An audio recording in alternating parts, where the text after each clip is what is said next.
महामहिम भीष्म और आचार्य द्रोण, हम सब का देह इन पंच महाभूतों से बना है, जिसे अंततः उन्हीं में मिल जाना है। तो मोह किसका पार्थ, इस माटी से बने देह का? तो क्या ये देह महत्वपूर्ण नहीं है माधव? इसी देह से हम अपना रूप और परिचय पाते हैं। यदि ऐसा है पार्थ, तो मनुष्य के मृत्यु के पश्चात उसके देह को नष्ट क्यों कर दिया जाता है? मनुष्य का वास्तविक स्वरूप और परिचय उसके देह से नहीं, उसके स्वभाव, उसके कर्म, उसके विचारों से होता है पार्थ। जब मनुष्य का देह नष्ट हो जाता है, इस संसार में नहीं रहता, तो मनुष्य के कर्म और उसके विचार उसका परिचय बनकर इस संसार में रहते हैं पार्थ। मनुष्य का जीवन केवल 20 दृश्य और अदृश्य पदार्थों का संगम है, परंतु फिर भी सबके विचार, सबका चरित्र भिन्न है। क्यों माधव? जब उत्तम सम्मान है तो सब में अंतर क्यों? कारण है 3 गुण, रजोगुण, सत्वगुण और तमोगुण। ये 3 गुण क्या है माधव? तमस का अर्थ है अंधकार, अर्थात प्रकाश का अभाव। विचार के प्रकाश के अभाव में केवल शरीर की इच्छाओं के अधीन होकर जीना तामसिक व्यवहार कहलाता है पार्थ। पशु, पक्षी, जल, जीव ये सब इसी श्रेणी में आते हैं पार्थ।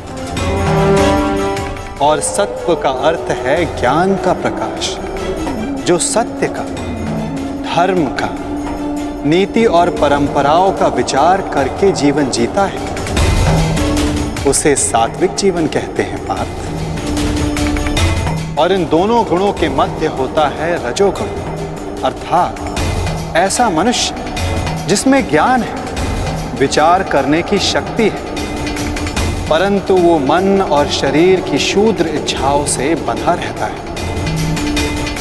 ऐसा मनुष्य रजस अर्थात अहंकार के साथ जीता है।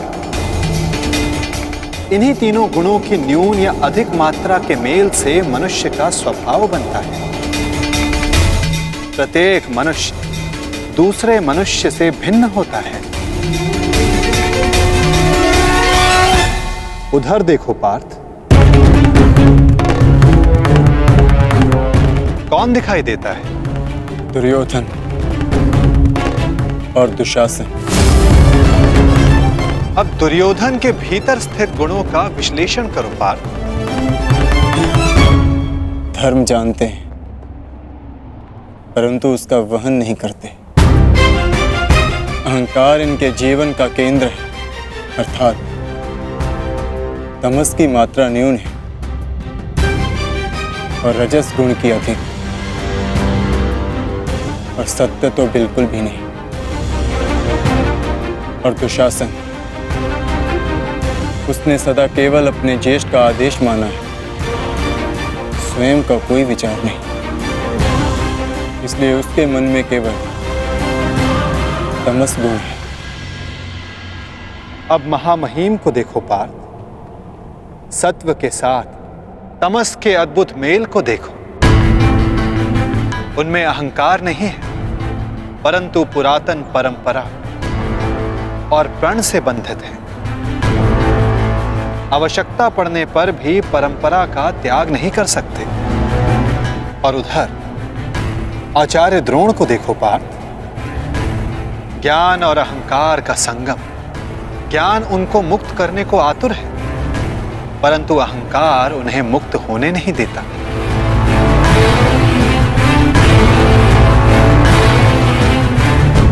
परंतु माधव, यदि मनुष्य का स्वभाव इन गुणों के मेल से आकार पाता है, तब तो उसका व्यवहार जन्म से ही निश्चित होता है ना। सिंह का गुण है कि वो मृग का आखेट करेगा ही, भयभीत करेगा ही।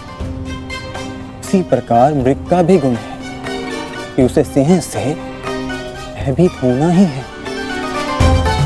यदि किसी का अपराधी और अधर्मी होना निश्चित है, तो फिर हम क्यों किसी के कर्मों की प्रशंसा करते हैं? क्यों हम किसी को अपराधी मानकर उसे दंड देते हैं? क्या आवश्यकता है किसी के नाश की? क्या आवश्यकता है किसी के प्रतिकार की? उत्तम प्रश्न है पार्थ, परंतु मनुष्य का कर्म जानने से पूर्व यह समझ लेना आवश्यक है कि मनुष्य वास्तव में है क्या। क्या मनुष्य केवल पंच महाभूतों का मेल है? नहीं, मनुष्य केवल पंच महाभूतों का, पंच पदार्थों का, पंच ज्ञान इंद्रियों, पंच कर्मेन इंद्रियों और 3 गुणों का मेल नहीं।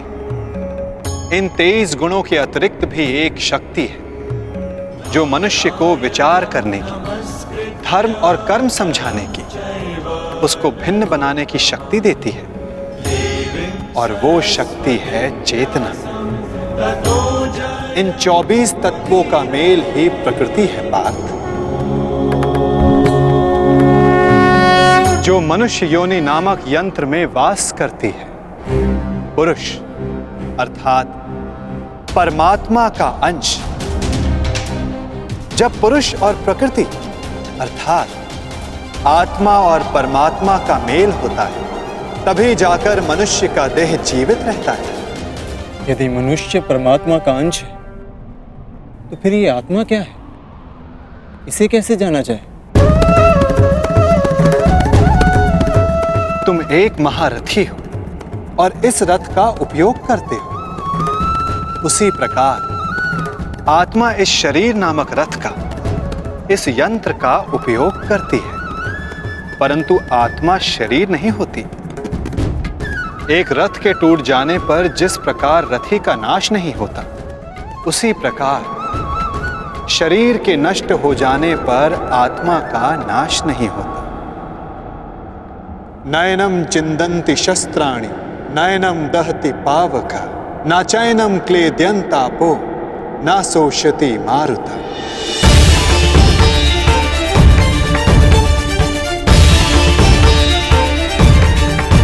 आत्मा को ना कोई शस्त्र छेद सकता है, ना अग्नि उसे जला सकती है, ना जल उसे डुबो सकता है, ना वायु आत्मा को सुखा सकती है। आत्मा अजर है, आत्मा अमर है, अमर है, अमर है, अमर है। आत्मा शरीर से जुड़े होने के पश्चात भी वो शरीर से अलग है।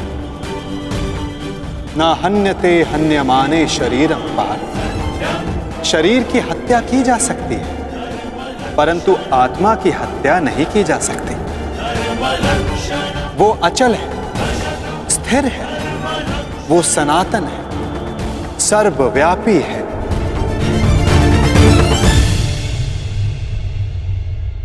जिस प्रकार हम पुराने वस्त्रों को त्याग कर नया वस्त्र धारण करते हैं, ठीक उसी प्रकार हमारी आत्मा देह नष्ट हो जाने के पश्चात नया देह धारण कर लेती है।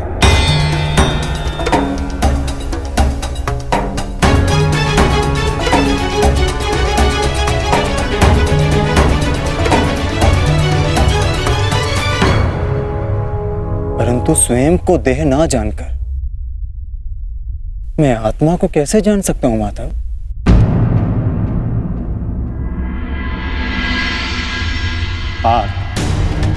इसमें कुछ असंभव नहीं। एक दृष्टिहीन व्यक्ति संसार को अपनी मन की दृष्टि से देखता है। बोलने में असक्षम व्यक्ति प्रयास करके अपने संकेतों से संसार को समझाता है। जिनके हाथ पांव नहीं होते वो भी पुरुषार्थ करते हैं। तो आत्मा को जानना भी इतना कठिन कार्य नहीं है पार्थ।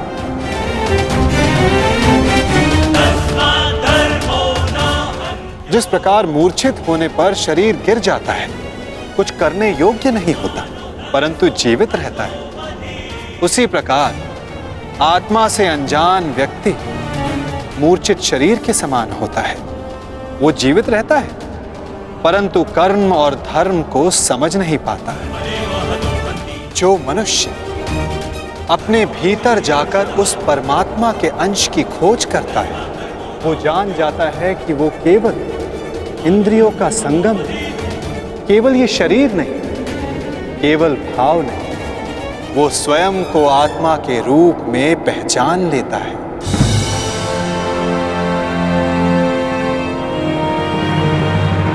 पर ब्रह्म विभाजित होकर पुरुष और प्रकृति बने पार्थ।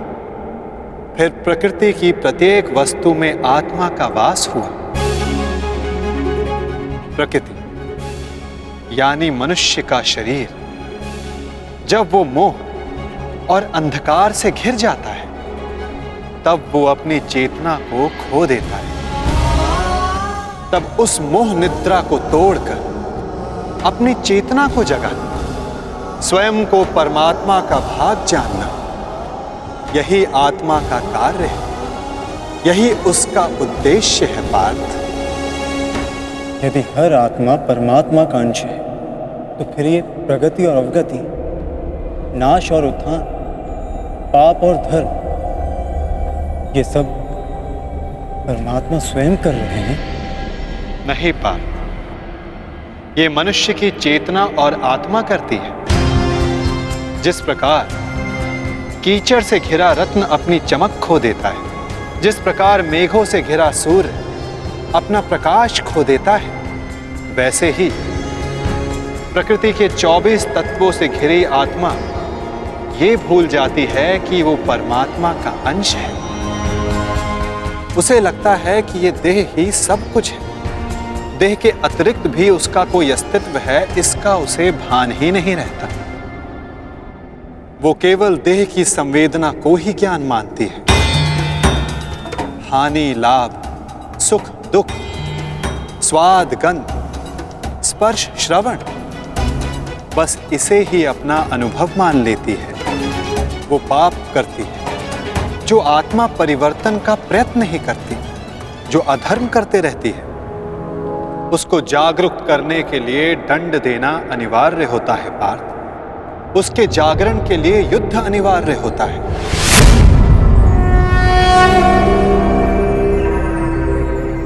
अर्थात ये युद्ध अनिवार्य है,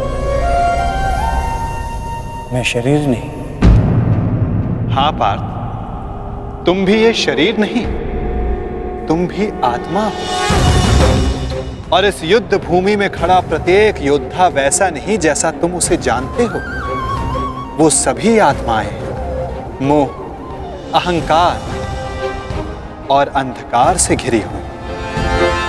कुछ समय के लिए आत्मा इनके शरीरों में वास कर रही है। शरीर मरेंगे, किंतु सब अमर हैं। अपनी अपनी देह को त्याग कर सब नया शरीर धारण करें, और बार बार तब तक ऐसा होता रहेगा जब तक आत्मा से मोह और अहंकार का आवरण नहीं हट जाता, जब तक वो स्वयं को पवित्र आत्मा, शुद्ध आत्मा के रूप में नहीं जान लेती और अधर्म का त्याग करके धर्म में दृढ़ नहीं हो जाती।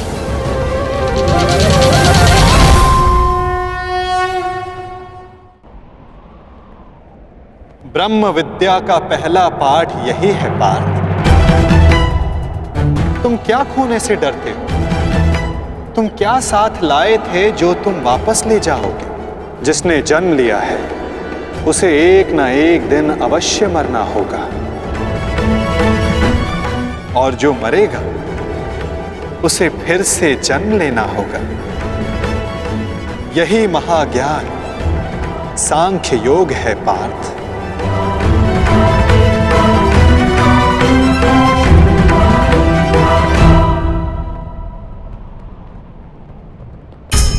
जब मनुष्य स्वयं को परमात्मा के अंश के रूप में जान लेता है, तब उसे ज्ञात हो जाता है कि सृष्टि ही परमात्मा है और परमात्मा ही सृष्टि है। सृष्टि और परमात्मा में कोई भेद नहीं। तब वो अन्य प्राणियों के प्रति कठोर और निर्दयी नहीं होता पार्थ। यदि जीभा दांतों से कट जाए तो पीड़ा केवल जीभा को नहीं होती, समग्र शरीर उसकी पीड़ा अनुभव करता है। ठीक उसी प्रकार स्वयं को आत्मा के रूप में जानने वाला सारे संसार की पीड़ा को स्वयं अनुभव करता है और उनके सुख में आनंद भी मनाता है। पार्थ, जब तक इस संसार में एक भी मनुष्य को पीड़ा है, तब तक वास्तव में किसी का भी सुख संपूर्ण नहीं होता। और इस सत्य को जानकर मनुष्य का हृदय, मनुष्य का मन करुणा से भर जाता है। करुणा ही धर्म है पार्थ। जिस मनुष्य पर तमस गुण छाया होता है वो निर्दयी, कठोर और स्वार्थी होता है। वो अपने सुख के लिए दूसरों को दुख देता है, परमात्मा की ओर गति नहीं करता। अर्थात परमात्मा से दूर ले जाने वाले मार्ग का नाम अधर्म है पार्थ।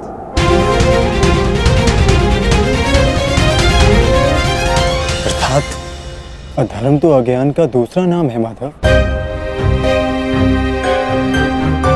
परंतु अज्ञानी और अपराधी में अंतर नहीं होता क्या? अज्ञानी के लिए दया आवश्यक नहीं, उन्हें दंड देना कैसे उचित है? जब एक अज्ञानी ज्ञान का मूल्य जानने को सज्ज ना हो तो दंड ही समाधान है पार्थ, और दंड ही दया है, उसके प्रति भी और दूसरों के प्रति भी। सृष्टि की गति सदा परमात्मा की ओर हो, यह आवश्यक नहीं पार्थ। कभी कभी ऐसी स्थिति भी आती है जब अधर्म, मोह और अज्ञान बढ़ जाता है। धर्म के नाश का भय उत्पन्न हो जाता है। यदि संसार से धर्म लुप्त हो जाता है तो करुणा भी नष्ट हो जाती है, सत्य भी नष्ट हो जाता है। यदि भविष्य में आने वाली पीढ़ियों को धर्म प्राप्त हो सके, इसलिए आज अधर्मियों का वध करके धर्म की स्थापना करना आवश्यक है पार्थ। और आज तुम्हारे समक्ष ऐसी ही स्थिति है।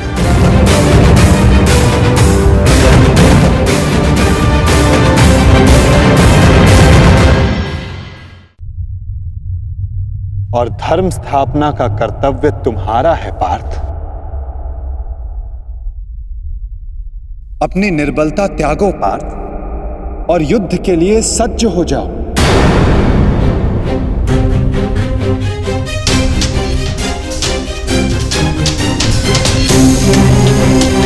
किंतु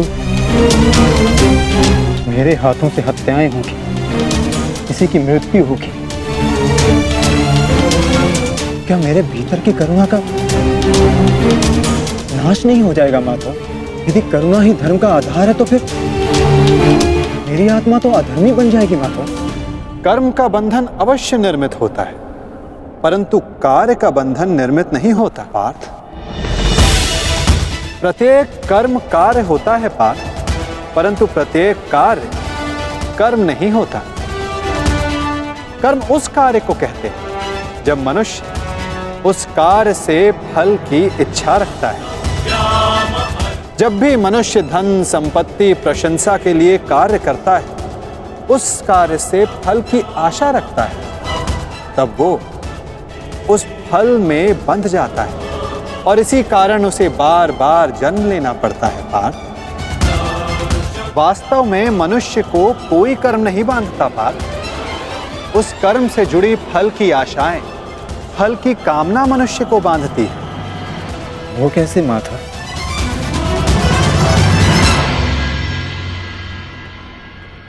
यदि तुम्हें इस युद्ध में विजयी होने की आशा है तो पराजित होने पर तुम्हें भीषण दुख होगा पार्थ। वो दुख तुमसे कुकर्म करवाएगा और उसके फल के लिए तुम्हें दूसरा जन्म लेना होगा। और यदि तुम्हें विजय प्राप्त हुई तो वो तुम्हारा अहंकार बढ़ाएगा और उस अहंकार से तुम्हें विश्व विजयी बनाएगा, हत्याएं करवाएगा। उसका पाप तुम्हें बांधेगा पार्थ। तनिक विचार करो पार्थ, यदि इस युद्ध में तुम विजय होने का मोह त्याग दो, पराजित होने का भय त्याग दो, तो बताओ पार्थ, इस युद्ध के पश्चात तुम्हें दुख प्राप्त होगा या सुख?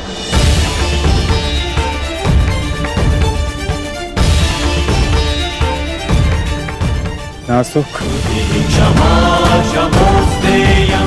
ना दुख। अर्थात वास्तव में तुम्हारा सुख दुख, हताशा, अहंकार, ये सब इस युद्ध के कारण नहीं, ये सब इस युद्ध से जुड़ी तुम्हारी आशाओं के कारण है पार्थ। क्या ये सत्य नहीं? सुख दुखे समे कृत्वा लाभा लाभा जया जय ततो युद्धाय युजस्व नैवं पापम वयाप्स्यसि।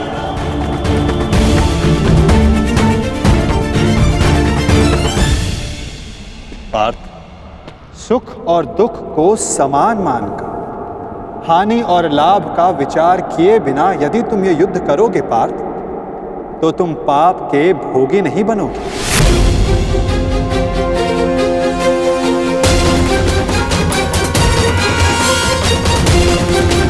यदि तुम सुख दुख को समान मानकर हानि और लाभ का विचार किए बिना यदि तुम ये युद्ध करोगे पार्थ, तो तुम पाप के भोगी नहीं बनोगे।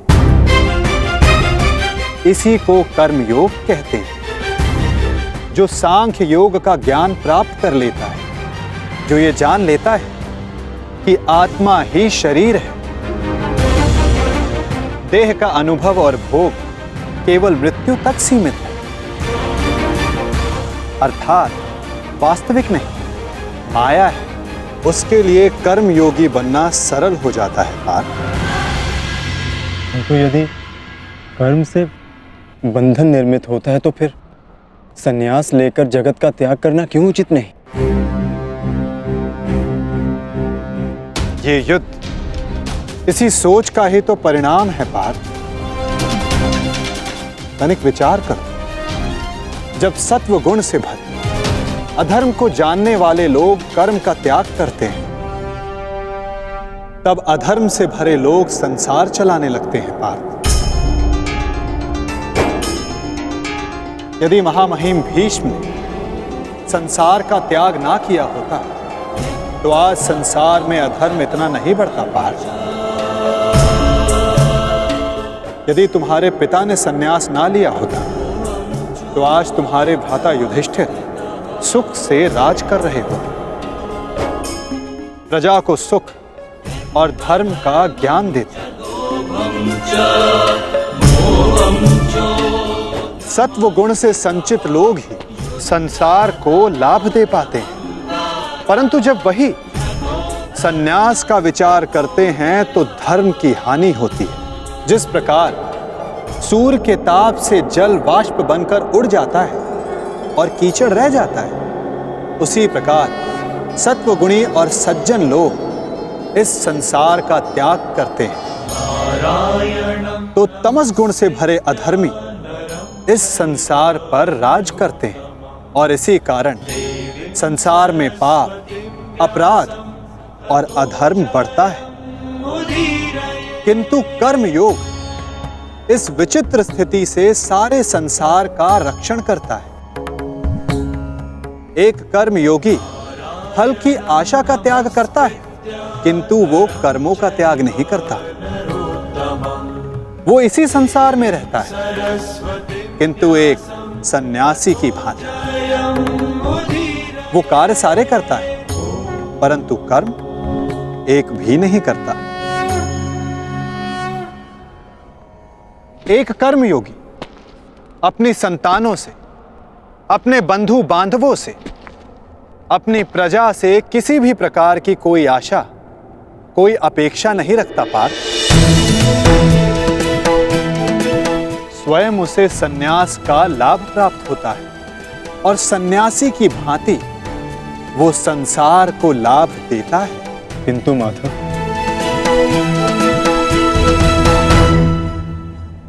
मनुष्य अपनी संतानों को सुखी रखने के लिए परिश्रम करता है। वो अपनी संतानों से अपेक्षा कैसे ना रखे माधव? तो बताओ पार्थ, मनुष्य अपनी संतानों के लिए जो कुछ भी करता है, क्या वो उसका प्रेम है या उसका व्यापार? अवश्य ये प्रेम ही है माधव। तो फिर अपने कार्यों का प्रतिफल पाने की इच्छा क्यों पार्थ? भविष्य का लाभ तो व्यापार में देखा जाता है, प्रेम में नहीं। यदि मनुष्य अपनी संतानों का चरित्र निर्माण उचित रूप से करेगा, अपनी संतान को प्रेम और धर्म के संस्कार देगा, तो संतान भी मनुष्य को सम्मान और सुरक्षा अवश्य देगी पार्थ। संतानों का निर्णय, स्वजनों का व्यवहार उनके कर्म है। दूसरों के कर्मों पर यदि मनुष्य को कोई अधिकार नहीं, तो फिर व्यर्थ आशाएं और अपेक्षाएं रखने का क्या प्रयोजन पार्थ? यदि गहन विचार करोगे तो तुरंत ही जान पाओगे, जीवन में ऐसा कोई कार्य नहीं जिसके साथ आशा या अपेक्षा जोड़ना अनिवार्य हो। कर्म योग का मूल सिद्धांत यही है पार्थ। जो मनुष्य ये जान लेता है कि वो स्वयं कुछ नहीं करता, उसी के हाथों महत्वपूर्ण कार्य होता है। कर्मण्येवाधिकारस्ते मा फलेषु कदाचिन मा कर्म फले हेतुर्भूर्व ते संगोस्त विकर्मणि। कर्मण्येवाधिकार, तुम्हें अधिकार केवल कर्म करने का है पार्थ। फल तो ईश्वर के हाथों में, इसलिए ना कर्म से भागना उचित है, ना कर्म से फल की इच्छा रखना उचित है। कार्य पूर्ण रूप से तभी संपन्न होता है जब उसके साथ फल की आशा ना जुड़ी हो। असफलता से दुखी होकर जिसका मन नहीं डोलता, वही मनुष्य सफलता का मनोरथ पूर्ण कर पाता है। वही बार बार सफलता भी प्राप्त करता है। कार्य सफल हो या निष्फल, यदि उस कार्य के साथ फल की आशा जुड़ी है, तो मनुष्य को हानि ही होती है पार्थ। ध्यायतो विषयां पुंसः संगस्तेषुपजायते संगात संजायते कामः कामात् क्रोधोऽभिजायते क्रोधात् भवति सम्मोहः सम्मोहात् स्मृति विभ्रमः स्मृति ब्रह्मशात् बुद्धिनाशः बुद्धिनाशत प्रणश्यति। फल की आशा कामना है, और कामना का स्वभाव है कि वो कभी भी पूर्ण रूप से संतुष्ट नहीं हो सकती। असंतोष कारण होता है क्रोध के जन्म, और इसी क्रोध से अहंकार और मोह जन्म लेता है। यदि सद्ज्ञान पाने की इच्छा ना हो, तो सद्ज्ञान पाने की बुद्धि कहां से आएगी? और बुद्धि के जाने पर अनुचित प्रकार के कार्य होने लगते हैं। अनुचित कार्य करने वाला अपराधी होता है, और अपराधी दंड का पात्र होता है, समाज में तिरस्कार का पात्र होता है। अपनी बुद्धि को स्थिर करो, स्वयं को आत्मा जानो, सारे मिथ्या बंधनों को तोड़ दो, फल की आशा का त्याग करके कर्म करते रहो। परंतु स्थिर प्रज्ञा होने का मार्ग क्या है माधव? सांख्य योग पार्थ। सांख्य योग के कारण मनुष्य सदैव परमात्मा का निरंतर स्मरण करता है। परमात्मा के निरंतर स्मरण से उसके हृदय में समर्पण का भाव जागृत होता है, और उसे ही भक्ति कहते हैं पार्थ। भक्ति से मनुष्य को सत्य और असत्य का ज्ञान प्राप्त होता है, और उस ज्ञान से मनुष्य को परमात्मा के दर्शन होते हैं। जो परमात्मा के दर्शन कर लेता है, वो वास्तव में कर्मयोगी बनता है। वो जन्मों के फेरों से छूटकर, उससे मुक्त होकर मोक्ष को प्राप्त करता है। सभी आत्माओं का अंतिम लक्ष्य वही है और धर्म का अंतिम चरण भी वही है पार्थ।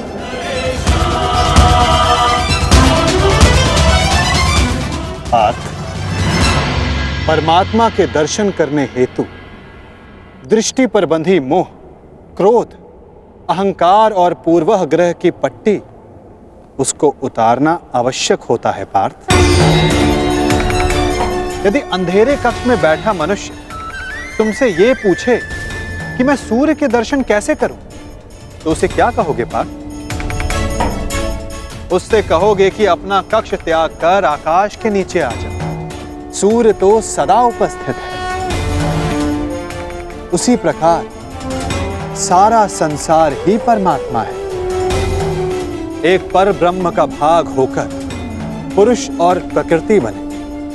प्रत्येक शरीर में परमात्मा का अंश होता है और जो अपनी आत्मा के दर्शन कर लेता है उसे स्वयं परमात्मा के भी दर्शन हो जाते हैं पार्थ।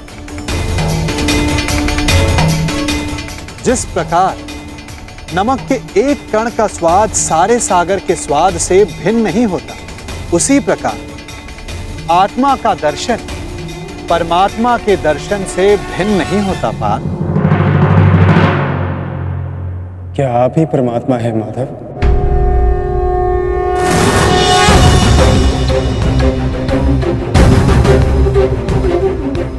अवश्य, केवल मैं ही नहीं, तुम भी परमात्मा हो अर्जुन।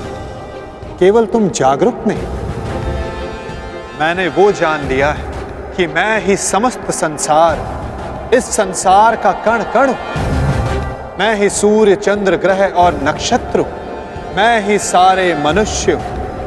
मैं ही दुर्योधन हूं और मैं ही अर्जुन, मैं ही अर्जुन, मैं ही अर्जुन, आपके प्रति समर्पण ही परमात्मा के प्रति समर्पण क्यों नहीं हो सकता माधव? अवश्य पार्थ, मेरे प्रति समर्पण ही परमात्मा के प्रति समर्पण है। सर्वधर्मान् परित्यज्य मामेकं शरणं व्रज अहं त्वां सर्व पापेभ्यो मोक्षयिष्यामि मा शुचः। जगत के सारे धर्मों को त्याग कर तुम मेरी शरण स्वीकार करो पार्थ। मैं ही भूमि हूं, मैं ही आकाश हूं, मैं सूर्य से भी पुरातन हूं।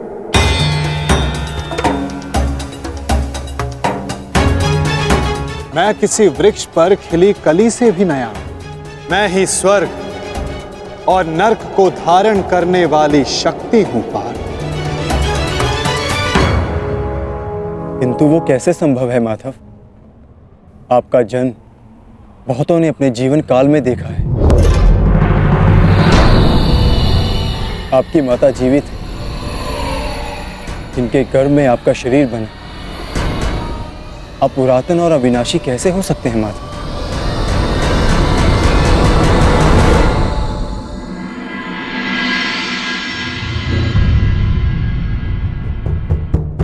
तुम शरीर को देख रहे हो पार्थ, और मैं आत्मा की बात कर रहा हूं।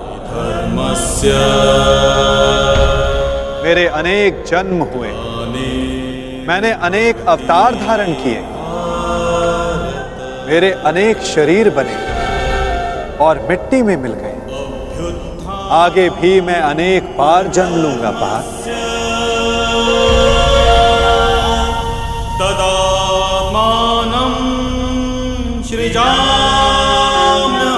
यदा यदा हि धर्मस्य ग्लानिर्भवति भारत अभ्युत्थानम् अधर्मस्य तदात्मानं सृजाम्यहम् परित्राणाय साधूनां विनाशाय च दुष्कृतां धर्म संस्थापनार्थाय संभवामि युगे युगे।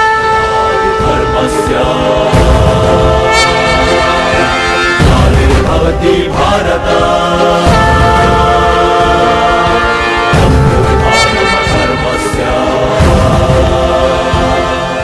जब जब संसार में अधर्म बढ़ता है पार्थ, जब साधुओं को मुक्त कराने का समय आता है, जब अधर्मियों का नाश निकट होता है, तब धर्म की स्थापना करने मैं स्वयं जन्म लेता हूं।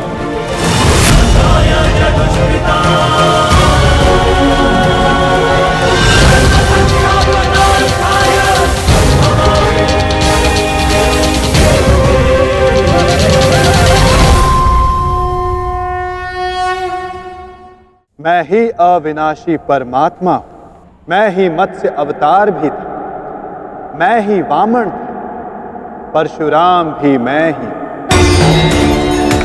मैं रामचंद्र भी था, ब्रह्मा विष्णु महेश मैं, विद्या लक्ष्मी और काली मैं ना पुरुष ना स्त्री ना नपुंसक, मैं ना शरीर हूं ना शरीर का अंग हूं, मैं ही ज्ञान, मैं ही चैतन्य, मैं ही सृष्टि और मैं ही परब्रह्म।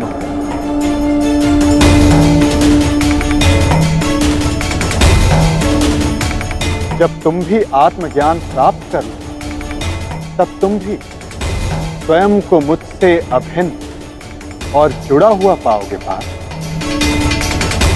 तब तुम भी मेरी ही भांति स्वयं को परमात्मा के रूप में जानो।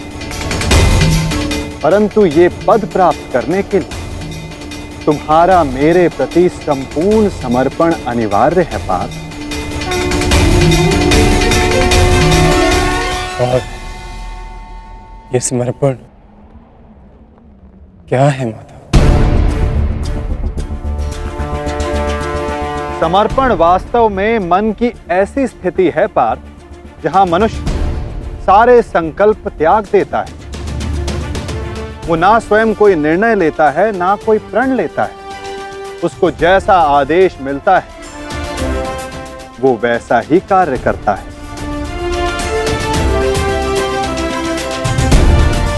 वास्तव में समर्पण का अर्थ होता है जब कोई अपने आप को किसी को अर्पण कर दे। जब मनुष्य अपनी बुद्धि, अपना मन, अपना अहंकार, सब कुछ किसी को अर्पण कर देता है तो यही समर्पण भक्ति कहलाता है। और मनुष्य इसी समर्पित भक्ति से ईश्वर को प्राप्त करता है पार्थ।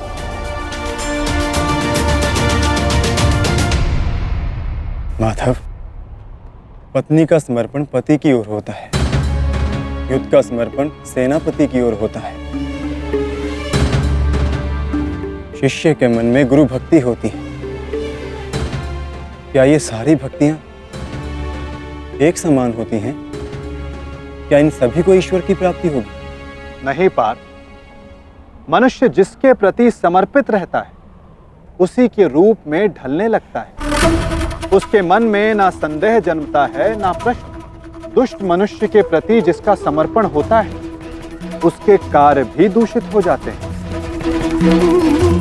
अंगराज कर्ण धर्म को जानते हुए भी दुर्योधन के अधर्म को समर्पण दिया। इस समर्पण से कर्ण को ईश्वर की नहीं दंड की प्राप्ति हो।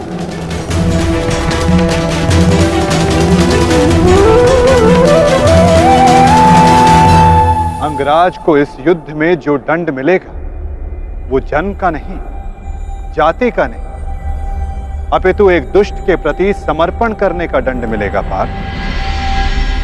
इसलिए समर्पण भी उत्तम भाव के प्रति होना आवश्यक है। जैसा भाव वैसी भावना और वैसे ही भक्ति पार्थ।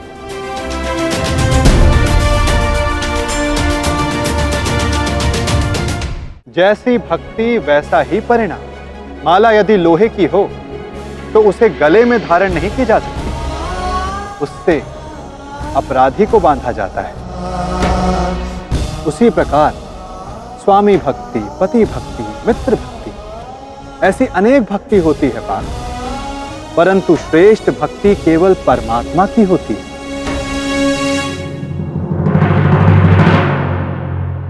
किंतु परमात्मा की भक्ति का सांख्य तथा कर्मयोग से क्या संबंध है माता? सांख्य योग से मनुष्य आत्मा को जानता है और कर्म योग से मनुष्य जीवन के संबंधों से मुक्त हो जाता है। भक्ति के कारण मनुष्य परमात्मा के वास्तविक रूप का ज्ञान पाता है और परमात्मा के ज्ञान से मनुष्य जीवन मरण के फेरों से मुक्त होकर सच्चिदानंद स्वरूप को प्राप्त करता है। जैसे जल की एक छोटी सी बूंद सागर में समाकर स्वयं सागर बन जाती है, उसी प्रकार मनुष्य परमात्मा में समाकर परमात्मा बन जाता है। अर्थात इस शरीर का कोई महत्व नहीं माधव। शरीर का महत्व अवश्य है पार्थ, क्योंकि यही माध्यम है कर्म करने का। जिस प्रकार एक योद्धा के लिए शस्त्र आवश्यक, ठीक उसी प्रकार एक जीव को अपना लक्ष्य प्राप्त करने के लिए शरीर आवश्यक है। इस शरीर के माध्यम से परमात्मा का साक्षात्कार संभव है।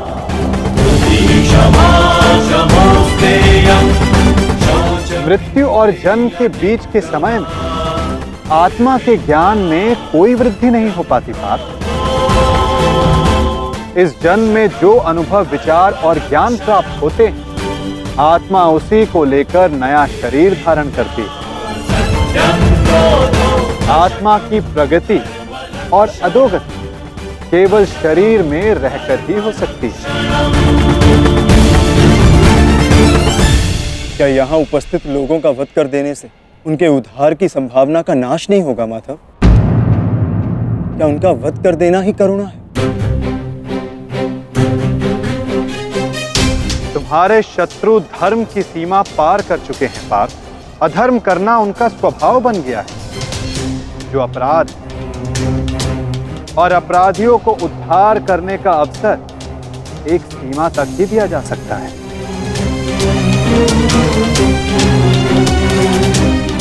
मैंने शिशुपाल के 99 अपराधों को क्षमा किया, परंतु 100 अपराध के पश्चात उसे दंड देना अनिवार्य था। यदि एक अपराधी को अपराध करने दिया जाए तो उसका अधिक से अधिक पतन ही होता है। उसे अधर्म से रोकने में ही करुणा है पार्थ। और ये आत्माएं मरेंगी नहीं, अधर्म से दूषित हुए शरीर का त्याग करेंगे। उस शरीर में प्रगति की संभावना अधिक होती है पार्थ। इस दृष्टि से तुम्हारा इन सब का वध करना उचित है।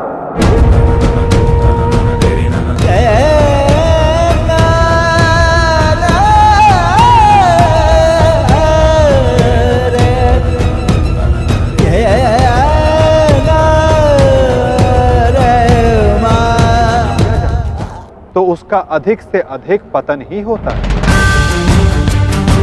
उसे अधर्म से रोकने में ही करुणा है पार्थ। और ये आत्माएं मरेंगी नहीं, अधर्म से दूषित हुए शरीर का त्याग करेंगे। उस शरीर में प्रगति की संभावना अधिक होती है पार्थ। इस दृष्टि से तुम्हारा इन सब का वध करना उचित है।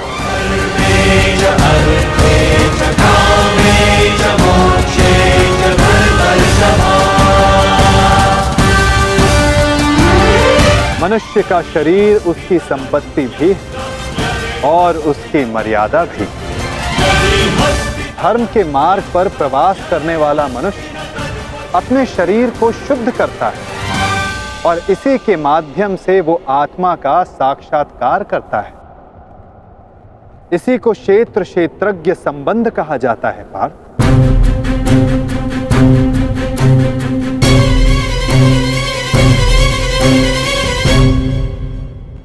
मैं इसका तात्पर्य नहीं जान पाया माधव। जब मनुष्य ये जान लेता है कि उसका शरीर एक भूमि का टुकड़ा है, अर्थात क्षेत्र है, और वो स्वयं उस भूमि के टुकड़े में रहने वाला, उस भूमि के भाग को जानने वाला अर्थात क्षेत्रज्ञ है, तब वो शरीर के माध्यम से स्वयं की प्रगति साध पाता है। आत्मा शरीर में रहकर तीन गुणों का संतुलन करती है। वो तमस गुण को कम करके सत्व गुण को बढ़ाने का उपाय करती है और ईश्वर की भक्ति करके वो परमात्मा के साथ एक हो जाती है। भक्ति कैसे की जाती है माधव? क्या समर्पण ही भक्ति नहीं? नहीं पार्थ, समर्पण भक्ति का प्रथम चरण है। भक्ति किसी कार्य का नाम नहीं, भक्ति मनुष्य के मन की स्थिति का नाम है। मनुष्य के लिए आवश्यक है कि वो जाप ताप याग यज्ञ यम नियम योग स्वाध्याय से अपने अंतर को पवित्र रखे और परमात्मा को समर्पित रहे। अपने सारे कार्यों का फल, जीवन का प्रत्येक श्वास परमात्मा को समर्पित करता रहता है। यदि भक्ति केवल मन की स्थिति है तो जप तप आदि का क्या महत्व है माधव? जिस प्रकार आज का धुला हुआ पात्र कल को मलिन हो जाता है, ठीक उसी प्रकार मनुष्य का मन परमात्मा की भक्ति से बार बार विमुख हो जाता है पार्थ। इसलिए आवश्यक है कि मनुष्य जाप ताप स्वाध्याय के माध्यम से स्वयं को निरंतर स्मरण करवाता रहे कि उसका जीवन परमात्मा को समर्पित है। भक्ति का केवल एक ही सार है पार्थ कि मनुष्य अपना सारा जीवन परमात्मा को अर्पित करके भक्ति करता रहे और सत्व गुण से युक्त संपत्ति को संभाल कर रखे। सत्व गुणी संपत्ति किसे कहा जाता है माधव? अहिंसा सत्यम अक्रोध त्यागा शांति रपय सुनम दया भूतेषु अलोलुत्वम मार्दवम प्रियचापन तेज क्षमा धृति शौचम अद्रोहो नातिमानिता भवन्ति संपदम दैव अभिजातस्य भारत। बिना कारण तथा स्वार्थ के हेतु हिंसा करना अधर्म है पार्थ। अहिंसा ही वास्तव में परम धर्म है। उसके साथ सत्य, क्रोध का ना होना, त्याग, मन में शांति, निंदा ना करना, दया भाव रखना, दुखों के प्रति आकर्षण ना होना और अकारण कार्य ना करना। तेज क्षमा धैर्य शरीर की शुद्धता धर्म से दो राह ना करना और अहंकार का ना होना, इन सभी गुणों को सत्व गुणी या दैवी संपत्ति कहा जाता है पार्थ। इसी से मनुष्य परमात्मा की अर्थात मेरी भक्ति कर पाता है पार्थ। जो मेरी भक्ति करता है वो इस जीवन के कर्तव्यों का वहन करता है, धर्म की स्थापना करता है और कर्म के फलों की इच्छा किए बिना उनकी आशा त्याग कर अपना जीवन जीता है पार्थ। उसे मैं इस जन्म में संतोष देता हूं तथा मृत्यु के पश्चात अपने में स्थान देता हूं पार्थ। जो रूप सबको अपने में स्थान दे दे, आपका वो रूप कैसा है माधव? कौन है आप? सांख्य के माध्यम से मैंने जाना है कि मैं आत्मा हूं, अमर हूं, जो नाशवंत शरीर में केवल वास करता हूं। और कर्मयोग के माध्यम से मैंने जाना है कि फल की इच्छा को त्याग कर केवल कर्म करने से ही मन को शांति और जीवन में सफलता प्राप्त होगी। और भक्ति योग के माध्यम से मैंने आपके प्रति समर्पण का महत्व जाना है। किंतु आपके प्रति संपूर्ण श्रद्धा से समर्पित होने की इच्छा होते हुए मन से संशय नहीं जा रहा। आपके सारे ज्ञान को प्राप्त करने के पश्चात भी मेरी बुद्धि स्थिर नहीं हो पा रही माधव। इस रणभूमि में मुझे अब भी चारों ओर मनुष्य ही दिखाई दे रहे हैं। आपने कहा था कि मनुष्य है ही नहीं, सब स्थान पर परमात्मा है।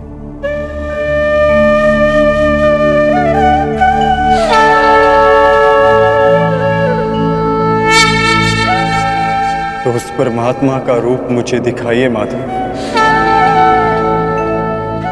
और मेरे सारे संदेहों का नाश कीजिए।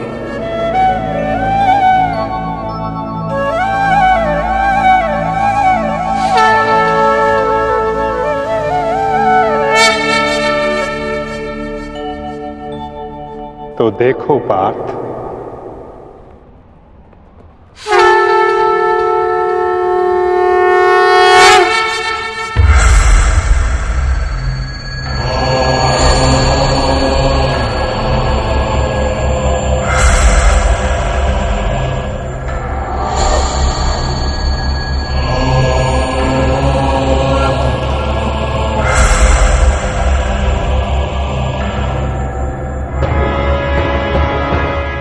माधव,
सांख्य योग से कर्म योग की, कर्म योग से भक्ति योग की और भक्ति योग से ज्ञान योग की प्राप्ति होती है पार्थ।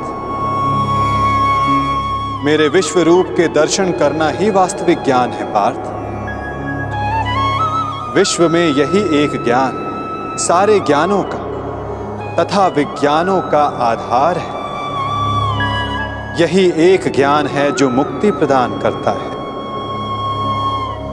देवताओं को जो दर्शन सरलता से नहीं प्राप्त होता, ऐसा मेरा वास्तविक रूप मैं तुम्हें दिखा रहा हूं पार्थ।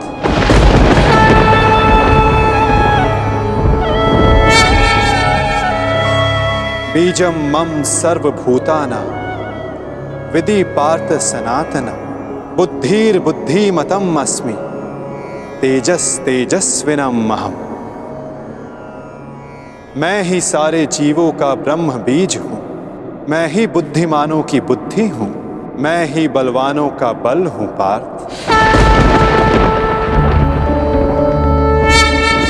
मैं पृथ्वी के कण कण में वास करता हूं। सारी पृथ्वी, सूर्य, चंद्र, ग्रह, नक्षत्र, तारा मंडल और समस्त ब्रह्मांड मेरे भीतर वास करते हैं। मैं ही सत्य हूं, मैं ही संपूर्ण हूं, मैं ही जीव हूं, मैं ही शिव हूं।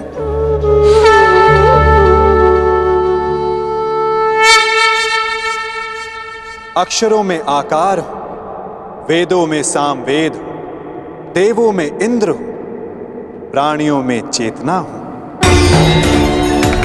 रुद्रों में शंकर हूं, हवन में अग्नि हूं, धन में कुबेर हूं, पर्वतों में सुमेरु हूं,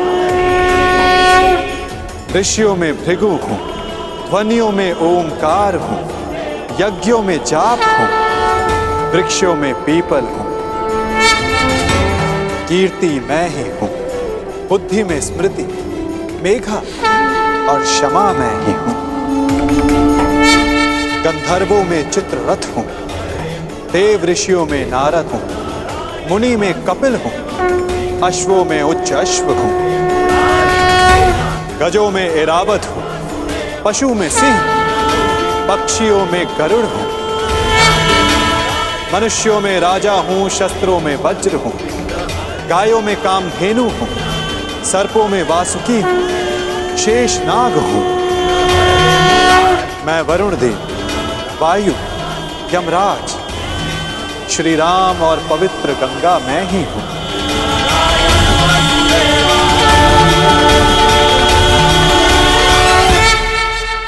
सृष्टि का आदि, मध्य तथा अंत मैं हूं। ब्रह्म विद्या हूं, महाकाल हूं, ब्रह्म प्रभाव हूं।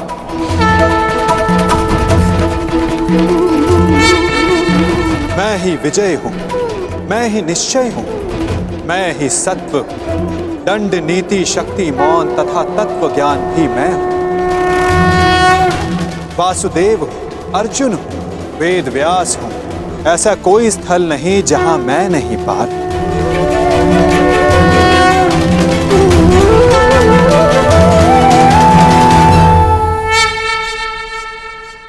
मैं ही समय हूं, मैं ही काल हूं, मैं ही मृत्यु भी हूं पार। और यहां उपस्थित सभी मनुष्यों की मृत्यु बन के भी मैं ही खड़ा हूं पार। यदि तुम शस्त्र नहीं उठाओगे तब भी मैं इन सब का नाश कर दूंगा। अपने मोह को त्यागो पार्थ, अपने कर्तव्य को देखो, धर्म का भार उठाओ, अपना गांडीव उठाओ और सर संधान करो पार्थ। युद्ध करो, युद्ध करो पार्थ।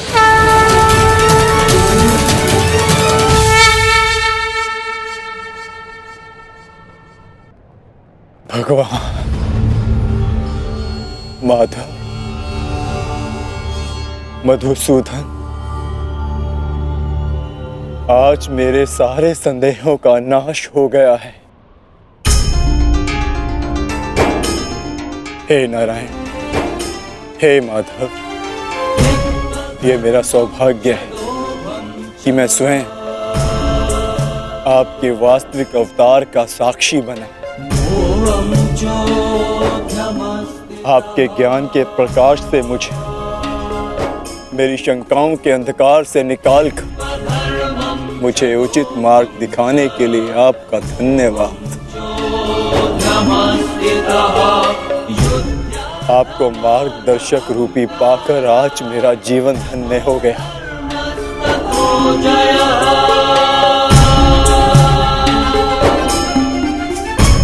अब मैं आपसे विनती करता हूं कि आप अपने वासुदेव कृष्ण रूपी अवतार में पुनः लौट आइए और मैं वचन देता हूं कि मैं अर्जुन पूर्ण रूप से आप पर विश्वास करके अपने कर्तव्य का पालन करूंगा।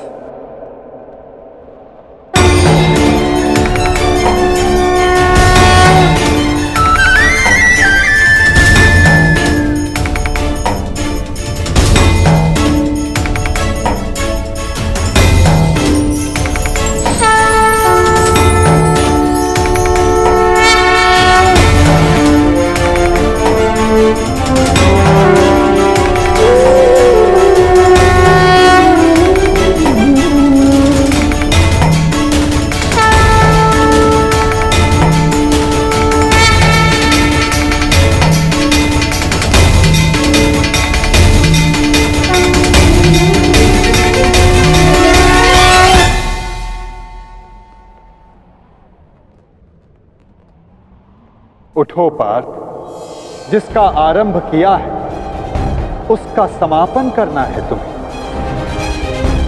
इस अधर्म का नाश करके नया प्रारंभ करना है तुम्हें अपना कर्तव्य पूर्ण करना है पार्थ।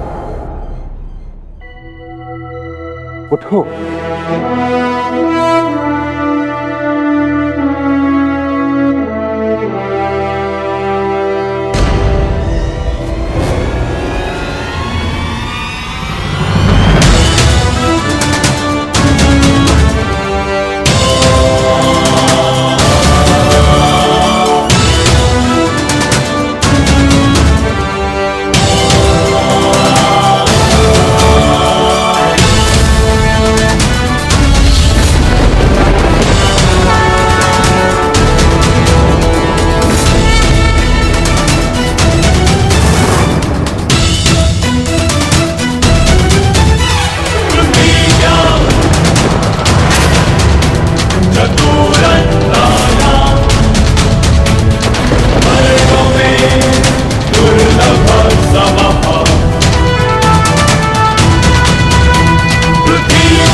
जिसका आरंभ किया है उसका समापन करना है तुम्हें।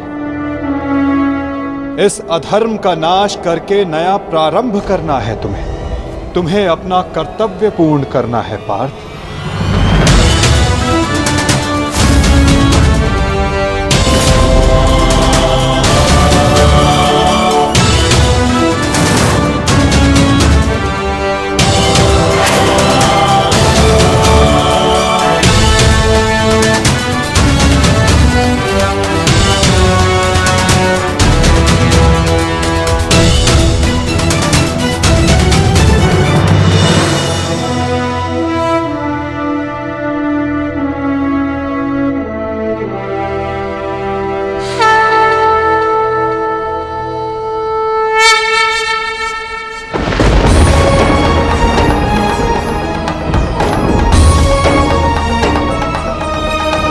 ईश्वर स्वयं है सृष्टि सारी, कहाँ उसको खोजना।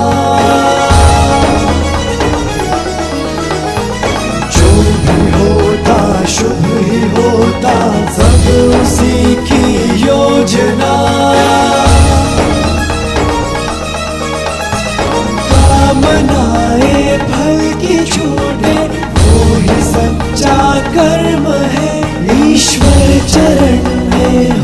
समर्पण वो ही केवल धर्म है। व्यर्थ चिंता है जीवन की, व्यर्थ है मृत्यु का भय। आत्म को ना मार पाते शस्त्र अग्नि असमय।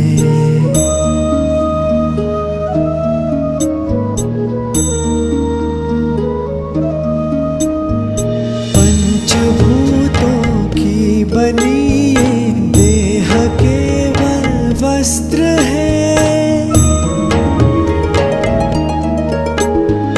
पंचभूतों की बनी ये देह केवल वस्त्र है। आत्मा का जो वास्तविक है घर कहीं अन्यत्र है।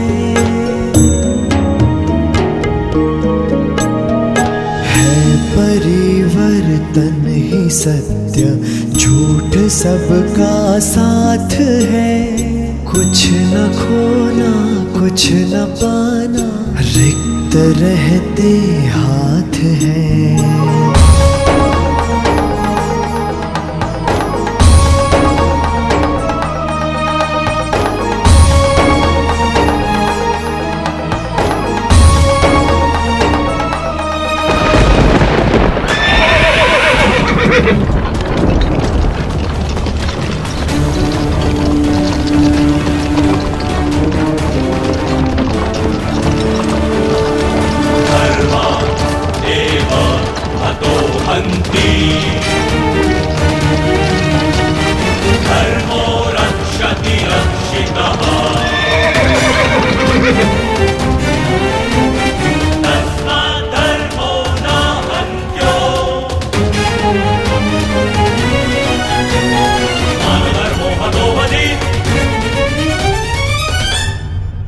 तैयार हो पार्थ?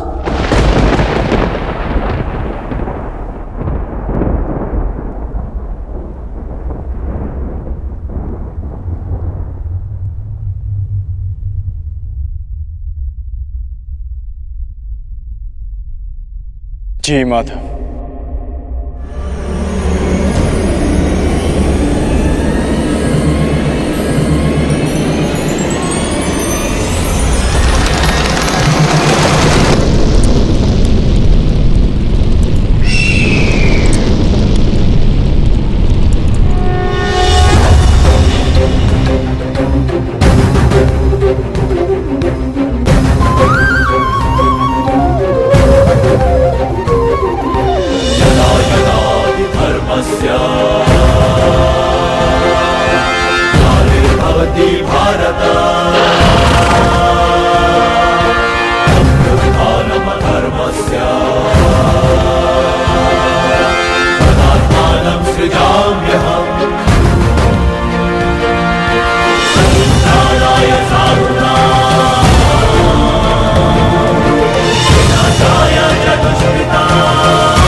क्या हुआ संजय? युद्ध आरंभ हुआ कि नहीं?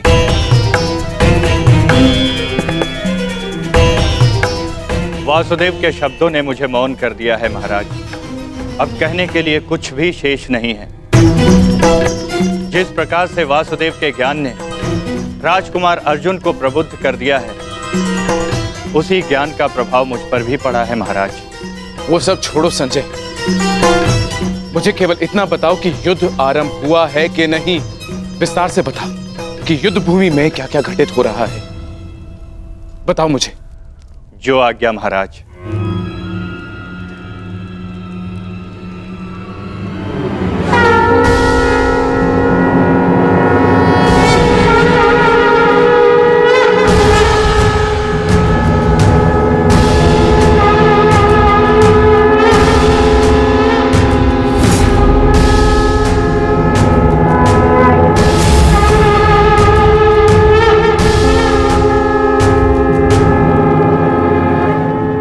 युद्ध का शंखनाद हो चुका है महाराज।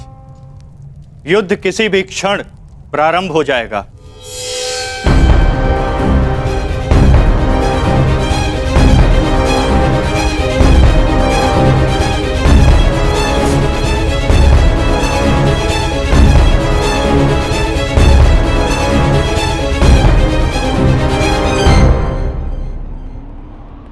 देखो इन मूर्खों को, इन्हें लगता है कि ये हम पर आक्रमण करके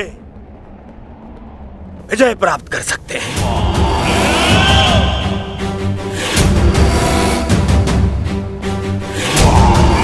हम पर हावी हो सकते हैं, विजय प्राप्त कर सकते हैं हम पर, परंतु वास्तविकता तो ये है कि ये हमारे खेमे की आधी सीमा भी पार नहीं कर पाएंगे।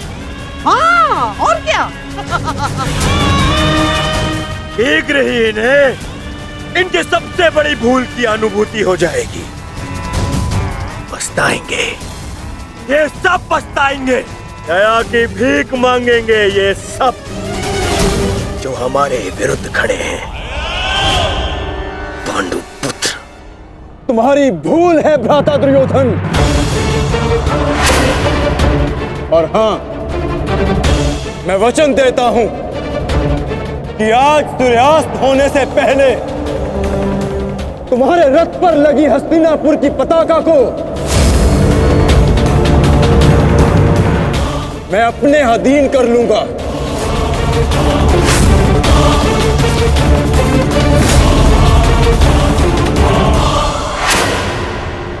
मूर्ख! इतना दुस्साहस! अपनी दृष्टि खोल के देख, एक यहाँ किन महारथियों के विरुद्ध खड़ा है तू? और रही बात मेरे इस वच की, तो यदि तुम ऐसा करने में सफल रहे तो मैं वचन देता हूं, मैं स्वयं इस युद्ध को यहीं समाप्त कर दूंगा, यहीं समाप्त कर दूंगा, यहीं समाप्त कर दूंगा, यहीं समाप्त कर दूंगा।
अब युद्ध का आरंभ हो चुका है महाराज।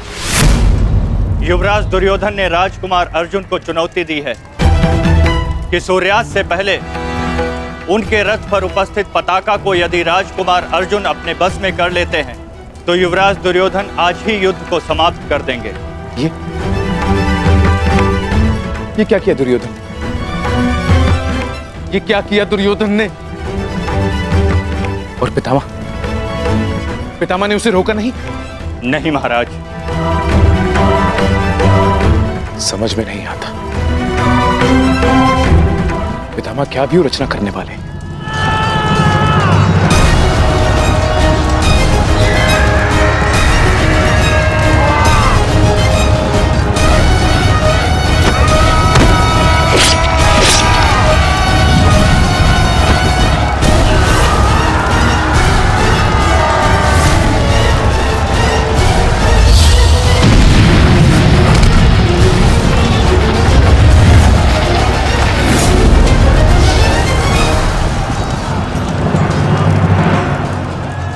देख रहे हैं पितामह, पांडवों की सेना वज्रव्यूह का रूप धारण करके आगे बढ़ रही है।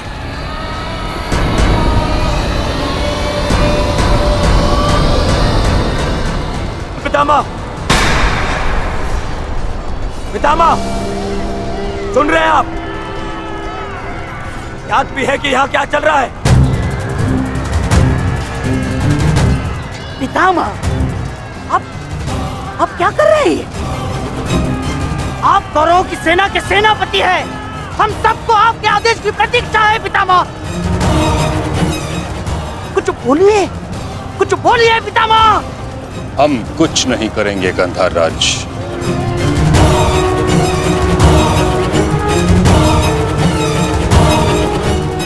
दुर्योधन,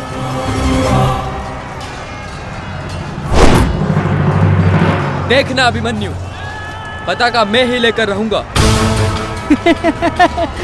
तुम्हें गंभीरता से ना लेने के लिए क्षमा करना मित्र, परंतु मुझे स्मरण है जब विराट की युद्ध भूमि पर तुम मेरे पिताश्री अर्जुन के साथ थे तो वहाँ क्या घटित हुआ था।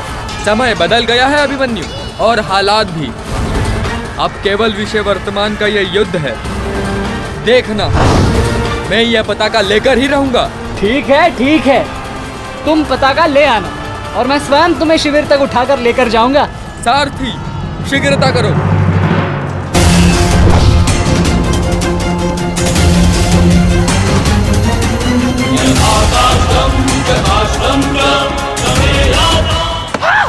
सारथी, रथ को आगे बढ़ाओ, चलो।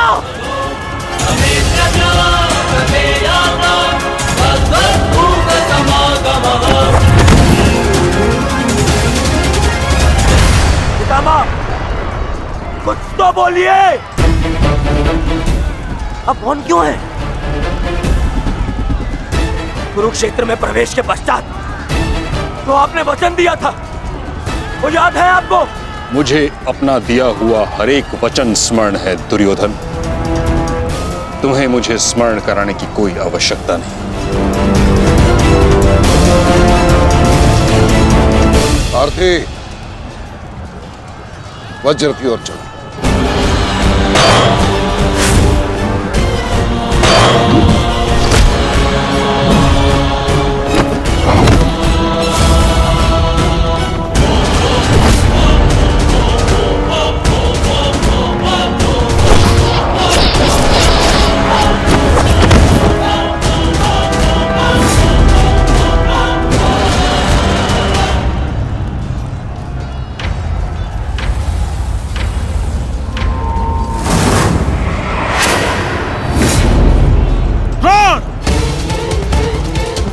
तुम्हारे और मेरे बीच जो कुछ भी हुआ उसके लिए हम एक दूसरे को क्षमा कर चुके हैं, किंतु अब मेरे पास तुम्हारे साथ युद्ध करने का कोई भी कारण शेष नहीं है।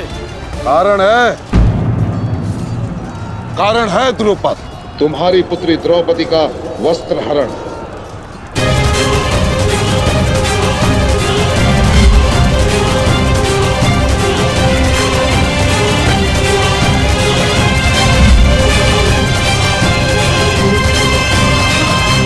मामाश्री, तुम्हारा अंत करने की प्रतिज्ञा ली थी मैंने, और उस प्रतिज्ञा को पूर्ण करने का समय आ गया है। सावधान!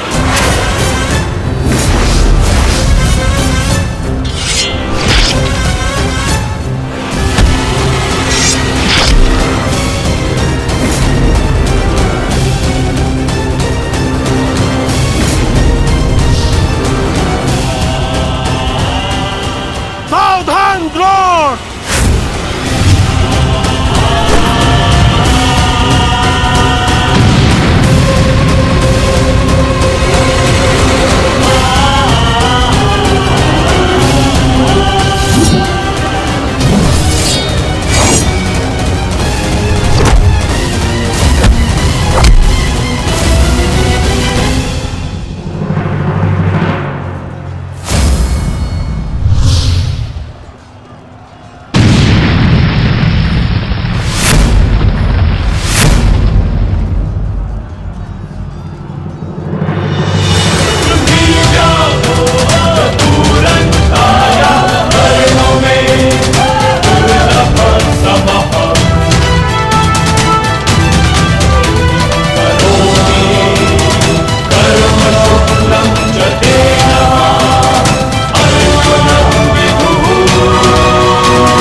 गुरुदेव, युद्ध से पूर्व एक शिष्य के लिए उसके गुरु का आशीर्वाद लेना अनिवार्य है।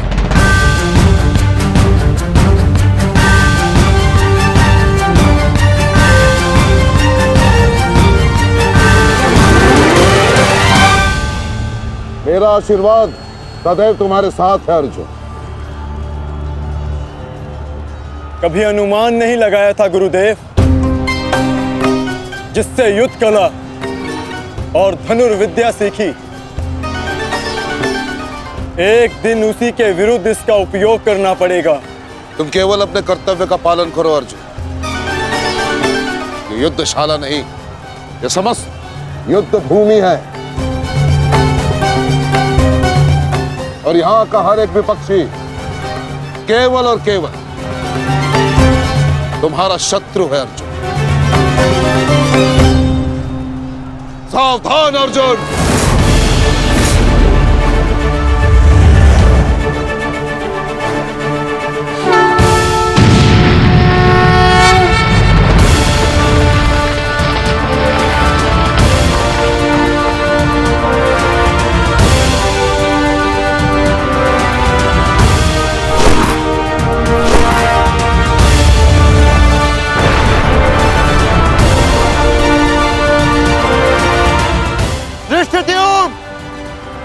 गुरु द्रोण अर्जुन के मार्ग में आ रहे हैं। वज्र के आगे बढ़ने के लिए अर्जुन के मार्ग की बाधा हटानी होगी। जाओ, जाके अर्जुन की सहायता करो, जल्दी।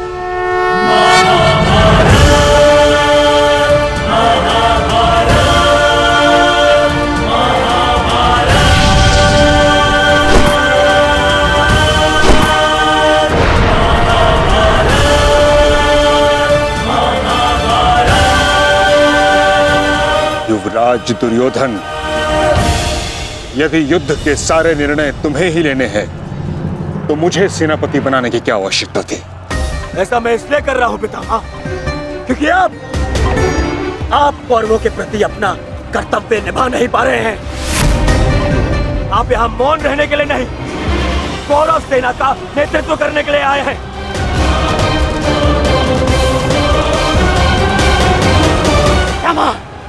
पांडव सेना हम पर हावी हो रही है, और पांडव सेना पर आक्रमण करने के लिए आप हमें रणनीति क्यों नहीं बता रहे हैं?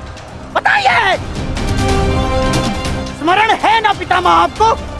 यदि दुर्योधन के रथ की पताका अर्जुन के हाथ में लग गई तो हम ये युद्ध हार जाएंगे महामहिम, हार जाएंगे। कुछ कीजिए।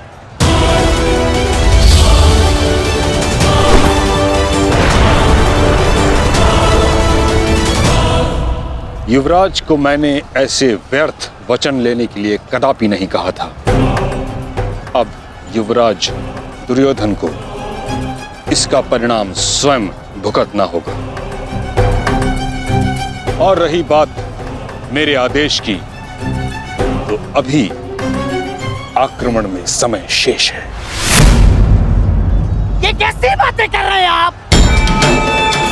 इसीलिए मैंने आपसे कहा था क्या मैं पितामह से अधिक मित्रगण की आवश्यकता है। अब देखिए, देखिए क्या स्थिति हो गई है हमारी।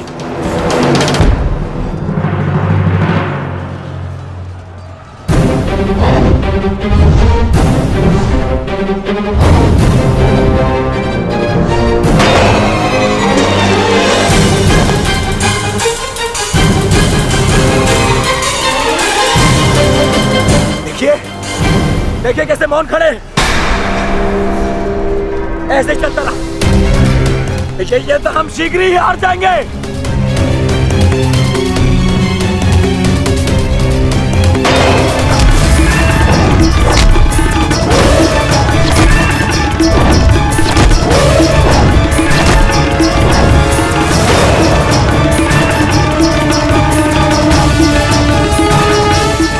मेरे पिताश्री के पास जाकर पुनः युद्ध कला सीखो भीम। स्मरण हो रहा है कि प्रतिशोध की आग में तुम युद्ध कला भूल रहे हो। यदि तुम मेरे हाथों जीवित बचकर शोध थामा तो मैं अवश्य ऐसा करूंगा।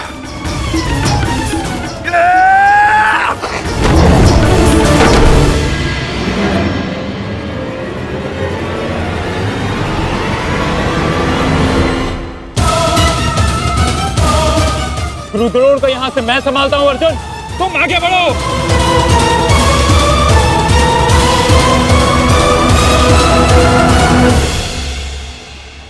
आगे बढ़ने का समय आ गया है पार्थ। द्रोणाचार्य के साथ युद्ध करके हमारा समय व्यर्थ हो रहा है। हमें अपने वज्र को उचित स्थान पर पहुंचाना अति आवश्यक है पार्थ।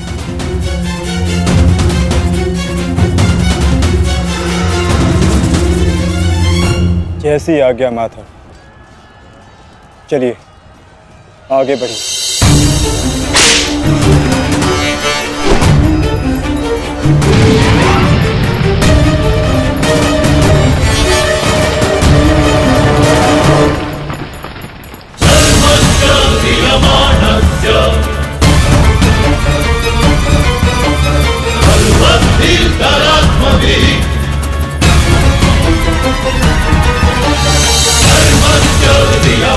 मेरे होने वाले सम्राट, शत्रु का वज्र आगे बढ़ रहा है। यदि हमने कुछ नहीं किया तो हमारे लिए समस्या उत्पन्न हो सकती है।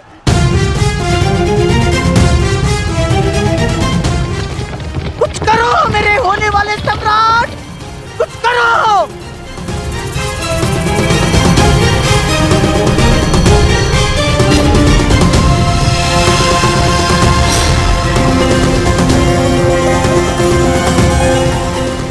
काश भी मेरा मित्र मेरे साथ होता। मुझे तुम्हारी आवश्यकता है मित्र,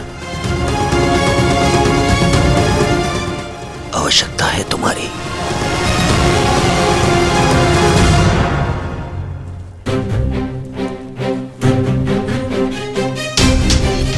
ये कैसी अनुभूति है?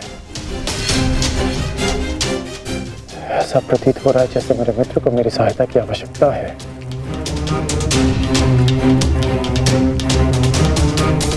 मुझे क्षमा कर दो मित्र, जब तुम्हें मेरी सबसे अधिक आवश्यकता है तभी मैं तुम्हारे साथ नहीं हूं।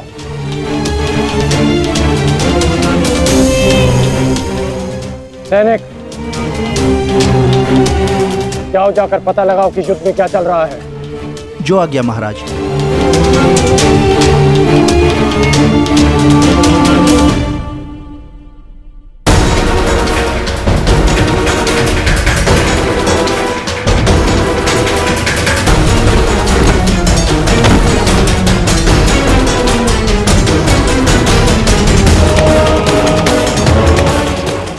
बहुत निकट आ रहा है, बहुत निकट आ रहा है शत्रु।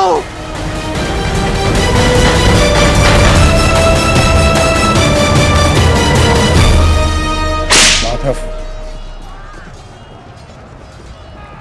वो रहा दुर्योधन। उसे बंदी बनाने का समय आ गया है।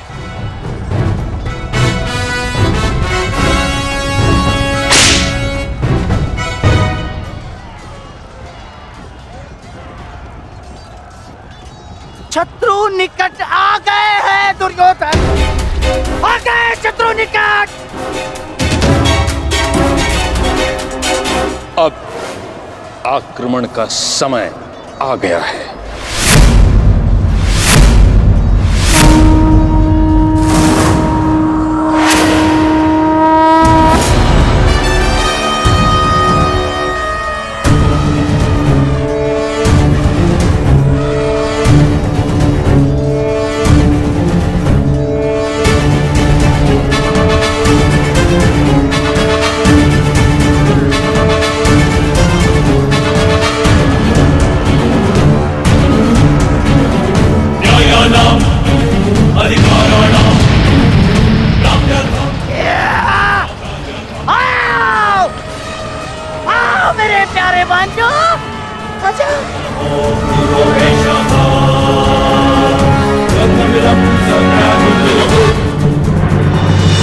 महामहिम भीष्म ने सर्वतोभद्र व्यूह की रचना की है महाराज।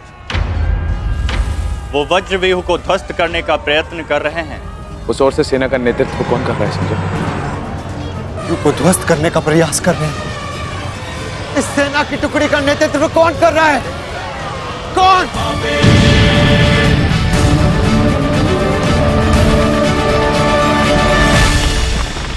वज्र पर चारों ओर से आक्रमण कर दिया गया है।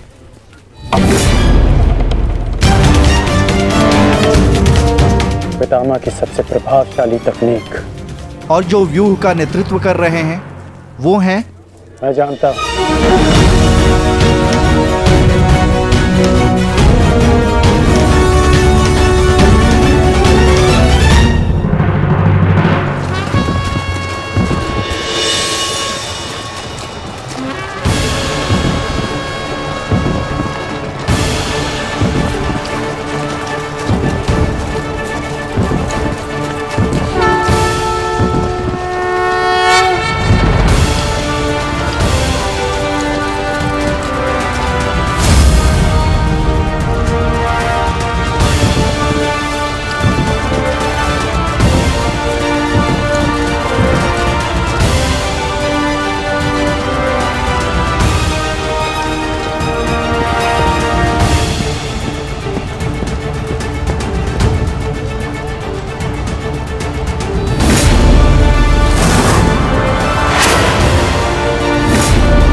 जैसा पिता वैसा पुत्र।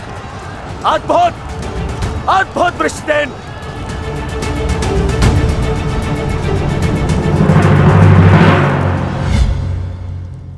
सर्वतोभद्र व्यूह के विषय में जानते हो?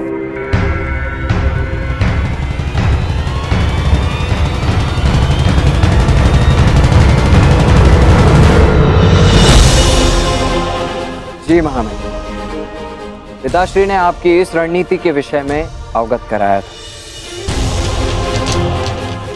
इस व्यूह के अनुसार शत्रुओं के अधिकतर व्यूह को तोड़ा जा सकता है। और क्या जानते हो?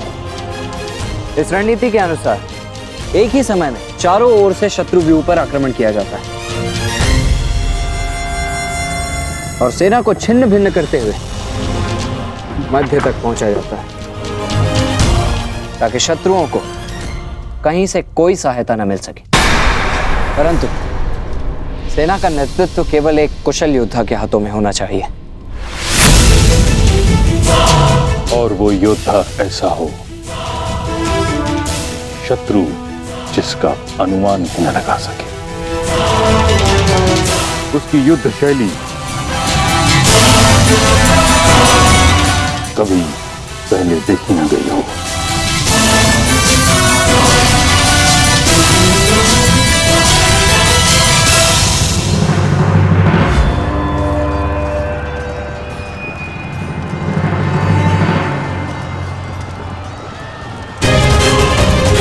आक्रमण करो वत्स।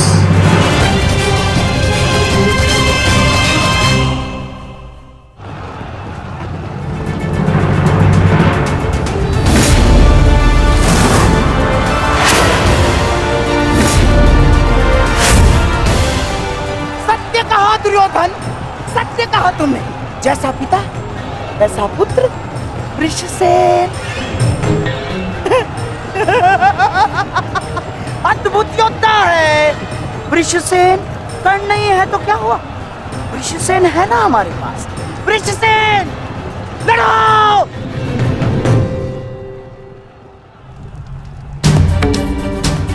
युद्ध भूमि में अब क्या हो रहा है संजय? महामहिम भीष्म के आदेश के अनुसार अंगराज कर्ण के पुत्र वृषसेन सर्वतोभद्र व्यूह का नेतृत्व कर रहे हैं महाराज। वज्र व्यूह पर चारों ओर से आक्रमण करके गौरव सेना पांडव सेना पर हावी हो रही है महाराज।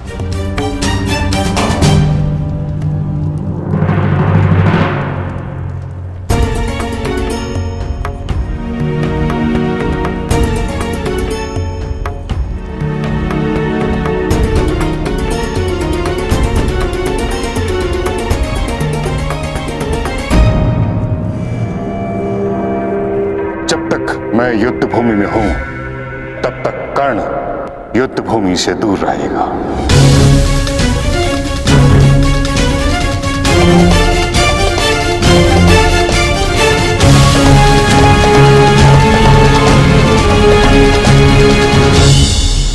विश्वसेन के अप्रत्याशित आक्रमण से हमारी सेना को भारी क्षति पहुंची है वासुदेव। अब हमें क्या करना चाहिए? विपक्ष ने वज्र को तो रोक दिया, परंतु वज्र की नोक अभी भी प्रहार करने में सक्षम है धर्मराज। तुम समझ रहे हो ना पार्थ?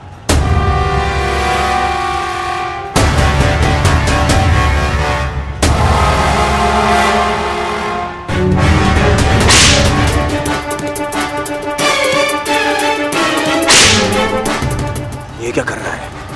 तुम्हारी मूर्खता का लाभ उठा रहा है दुर्योधन।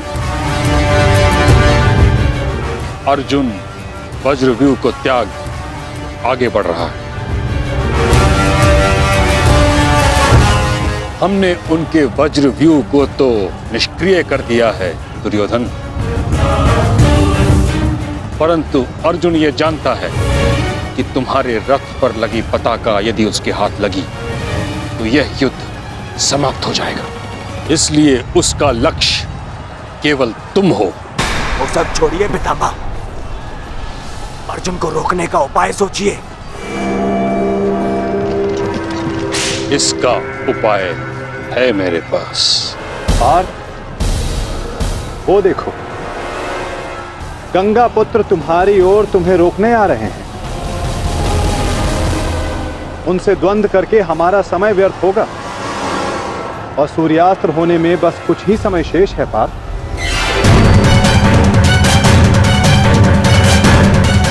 गंगा पुत्र का तुम्हारे मार्ग से हटना आवश्यक है।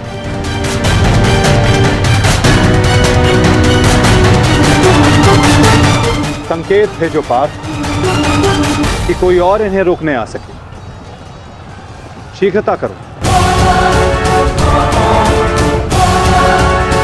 परंतु पितामह से द्वंद्व करेगा कौन? जब योद्धा समक्ष प्रस्तुत होगा तब आपको ज्ञात हो जाएगा धर्मराज।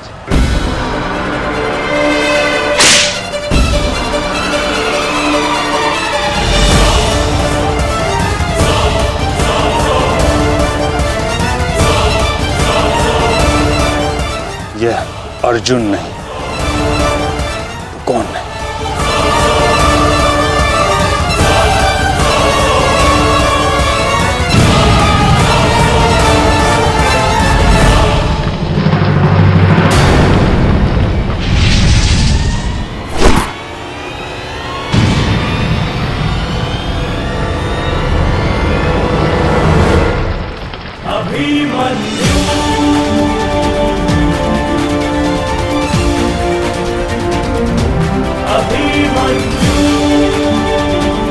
अभिमन्यु।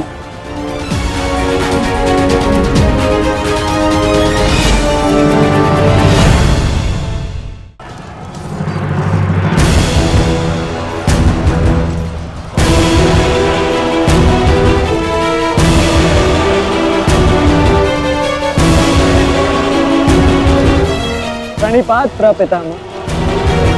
कल्याण हो पुत्र।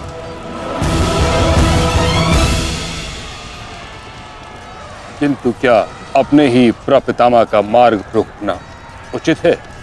मैं तो केवल अपने धर्म का पालन कर रहा हूँ प्रपितामह। वही कर रहा हूँ जो मेरे पिता ने अपने पितामह से सीखा और जो मुझे सिखाए।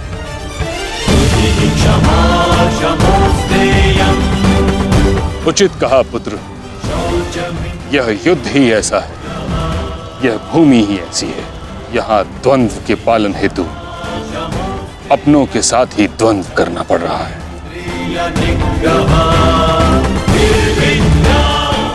मुझे तुम पर गर्व है कि तुम परम निष्ठा और साहस से अपने कर्तव्य का पालन कर रहे हो। किंतु ये मेरा दुर्भाग्य है कि तुम मेरे साथ नहीं, मेरे विरुद्ध हो। और इसी कारण आपके प्रहार को रोकना मेरा कर्तव्य बन जाता है प्रपितामह।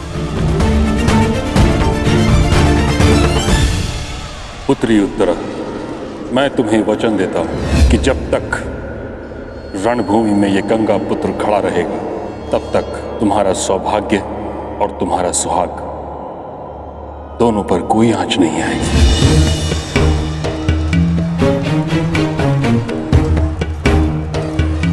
स्नेह और प्रेम के अतिरिक्त तुम्हें देने के लिए मेरे पास कुछ भी नहीं, और इसके चलते मैंने तुम्हारी अर्धांगिनी उत्तरा को वचन दिया था कि जब तक मैं युद्ध भूमि में हूं, तुम्हारे प्राण को संकट में नहीं आने दूंगा।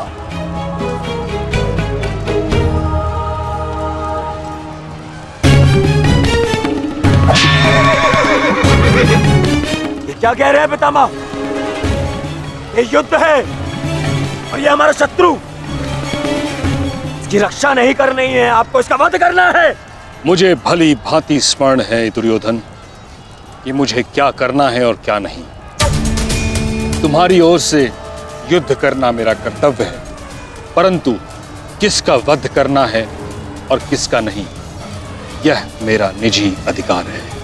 पितामह, यदि आप इसी प्रकार पांडवों के मोह और वचनों से बंधे रहेंगे तो हम ये युद्ध हार जाएंगे पितामह। और यदि ऐसा हुआ तो उसके दोषी केवल आप और आपके ये वचन होंगे। मेरे सामने से चले जाओ पुत्र। क्षमा कीजिए पितामह, इस प्रकार मेरे प्रति आपका प्रेम भाव आपको मुझ पर आक्रमण करने से रोक रहा है, उसी प्रकार मेरे परिवार के प्रति ये मेरा कर्तव्य है कि मैं आपको आगे बढ़ने ना दूं। मैं तुमको क्षति नहीं पहुंचा सकता पुत्र, परंतु इसका अर्थ ये नहीं कि मैं आगे नहीं बढ़ सकता। सारथी, साधु पुत्र, किंतु अगली बार मत चूकना। प्रपितामह, या तो द्वंद्व कीजिए या समर्पण कीजिए।